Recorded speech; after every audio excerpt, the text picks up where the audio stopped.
So when they came to New York, I remember like yesterday, I walked in a hotel and I was able to get acquaintance with an old friend, Yafeo, Katari, and I remember when Tupac walked in the room. And for me, I thought he was gonna be one of them guys that was very wild, because at this time he already got arrested for shooting 2 off-duty police.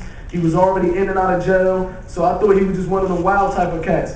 But when he walked into the hotel, I remember he was real calm, real humble, and we started to kick and we started to talk, and he wanted to hear the story about my mother and father. And I remember when I was explaining to him the story about the death of my parents, he started to cry.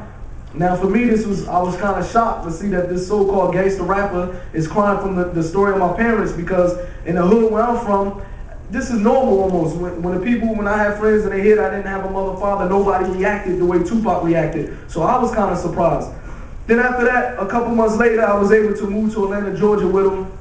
And he decided that he wanted to put a rap group together, and he wanted me to be part of this rap group. The rap group that he put together, he gave us the name Dramacidal. First it was Young Thugs, then it was Dramacidal, then eventually we became the Outlaws. And how we got the names, most of the names of the Outlaws, Tupac wanted us to be different than all the other rap artists. This was at a time when you had people like the Wu-Tang Clan. A lot of the rap artists, they were changing their name to so-called Italian mafias or so-called Italian gangsters. So Tupac said, I want to be different. I want to give you guys names of so-called enemies of the West or so-called tyrants of the world. So one by one, he started to give us the names. For example, Yafeo, which was the brother of Tupac, he gave him the name Gaddafi, after the Libyan president, Muammar Gaddafi. And back in the day, he was enemies with America, etc. Another member of the Outlaws, he gave the name Hussein, after Saddam Hussein, the former Iraqi president.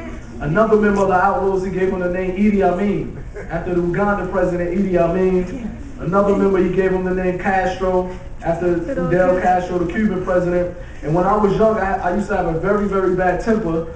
My wife still tells me I need to get it together. But when I was young, I had a very, very bad temper, to the point where I remember my African-American side of the family, they used to always blame it on my Puerto Rican and Cuban side of the family. And I remember growing up, they used to always say, you crazy Puerto Ricans, you crazy just like your mother, you crazy Cuban, etc.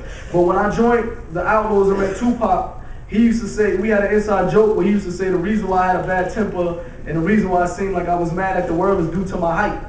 He used to say, because you're short, you have the short man complex. Another word is called the Napoleonic